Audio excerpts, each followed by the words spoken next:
We'll be doing the Easter eggs and predictions for Season 5, Episode 4 of Marvel's Agents of S.H.I.E.L.D. So beware spoilers if you've not caught up. So, in this episode, the title was the second part of the Lighthouse phrase, life earned.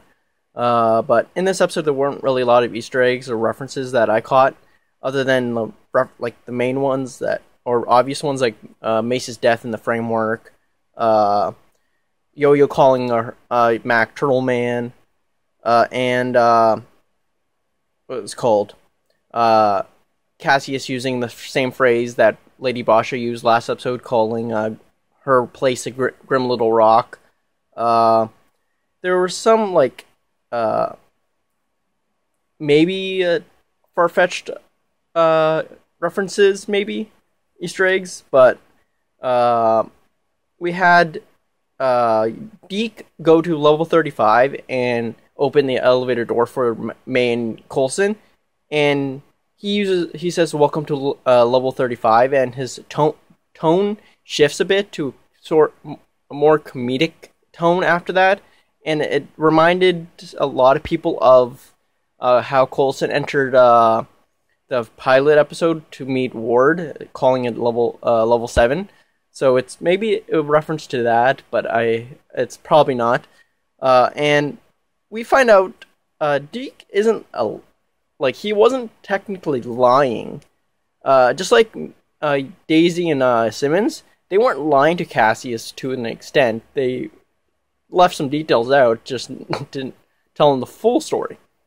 So just like Deke, he used the same thing that Daisy did say to him in the last episode, and told May and Coulson that he did just see her a couple hours ago. So it's not a lie, just not telling them the full truth.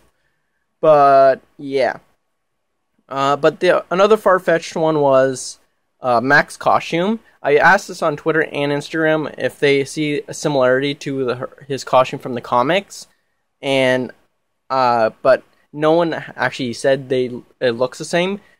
The reason I say it looks the same, minus the color scheme, is because Mac's wearing like a turtleneck sweater type thing with a vest over top and black gloves. So it's similar to what Mac wears from the comics, but not exactly.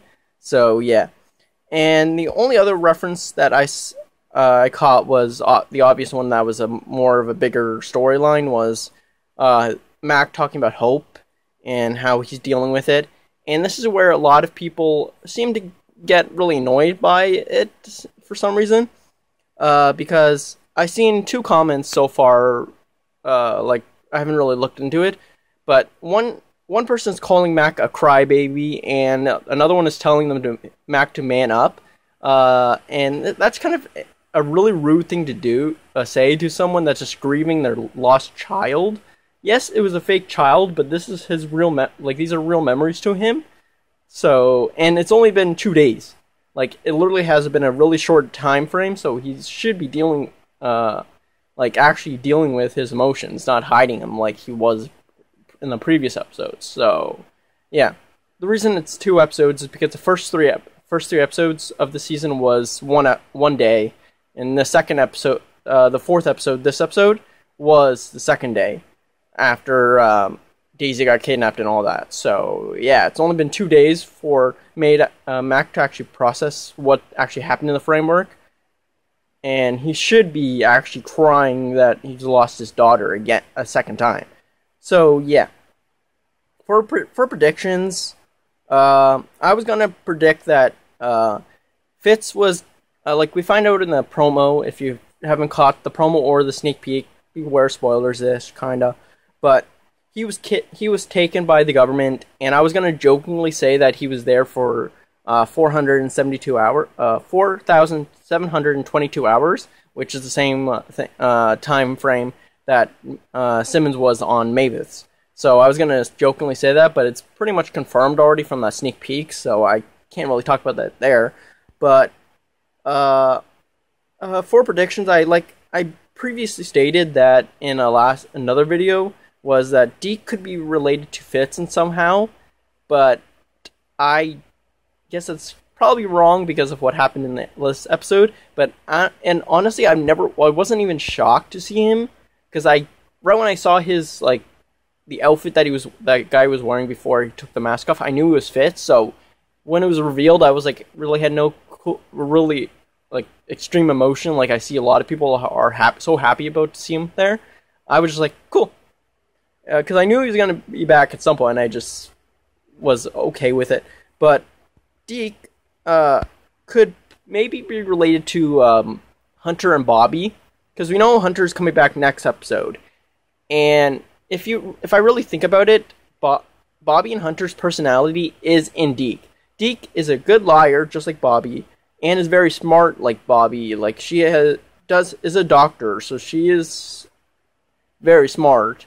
But with Hunter, Hunter is was a mercenary and like did everything for money, and that's what Deke is doing now. So it's possible that's maybe Deke is related to Bobby and Hunter somehow down the line. I don't know how far in the future this really is, but yeah.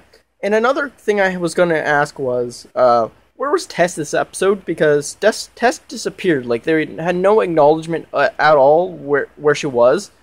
And I assumed maybe she was taken along with May, because May and Tess are really close to one another, so maybe she was taken. But it was also possible that she's now working for Cassius, because Cassius says you're now not the only one working on this, and we're supposed to assume he's referring to Deke, but maybe Tess is just trying to survive this place, and it turned on our team to survive. So maybe that's where, but obviously May's not dead. They wouldn't kill her off screen, but so she's taken. But this is continuing the theme of the horror trope of splitting up and being taken by someone or getting killed or whatever. And maybe next episode, since it's following a theme kinda where Fitz was taken because of Simmons-ish, then Daisy was taken because she wanted, or Simmons was taken because she helped a person out trying to save his life, but then Daisy was taken because of Simmons. She wanted a rescue, and then in this episode, May was taken because she helped Simmons. So in that similar aspect, the only person we know so far that May has been or these people have been around that could possibly link them to the other people would be Coulson, because Coulson was shown with May fighting Kree, and I don't know if those Kree were killed or not. So if they wake up and they know that Coulson was out there, they would go after Coulson next, because I can't think of Mac or Yo-Yo being being obvious to anyone that they're not supposed to be there, but Coulson was. So I'm pretty sure Coulson's gonna be next. And I'm still thinking maybe Deke has some relationship with Fitz, because Fitz has this mask that his group wears, and it looks similar to what Deke wore in the premiere episode. So maybe maybe Deke is a part of Fitz's group, as well as being related to Mockingbird and Hunter. So maybe that's where. And talking about Fitz, I'm assuming maybe we're going to see more of the Framework Fitz personality pop up, because we're dealing with how everyone is actually dealing with what just happened in the Framework 2 days ago. So now that everyone is gone, he's probably going to get so angry, he is going to do a lot of ruthless stuff, trying to get back to where, get back Simmons and his friends back to present day. So yeah, and there's gonna be a Secret Warriors Part 2, Part 3, whatever or 2, with Daisy, Yo-Yo, Abby, and Ben most likely. I don't know when that's happening, but it seems like they're setting that up.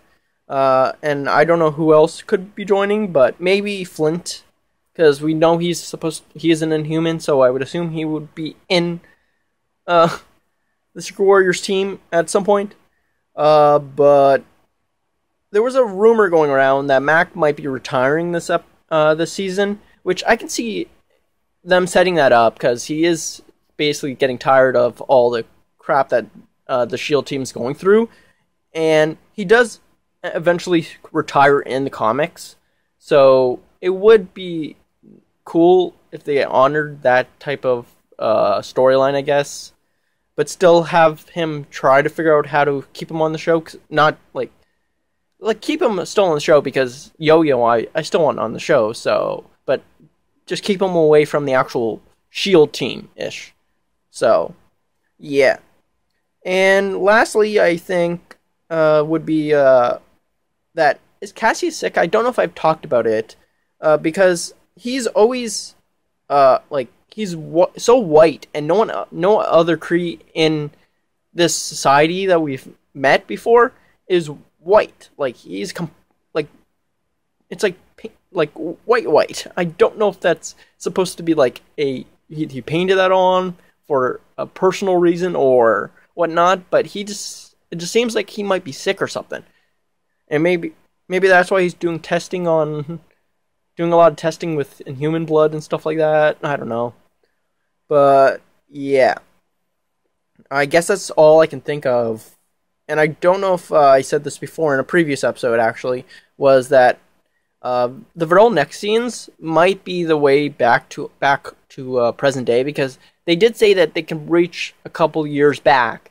So maybe that's how they get back to present day, is that they somehow figure out how to harness their powers and they can go back to present day. But yeah, other than that, I can't think of anything else. So comment down below if I missed any Easter eggs or references, and what do you think of what you want to see in the next couple episodes. See ya.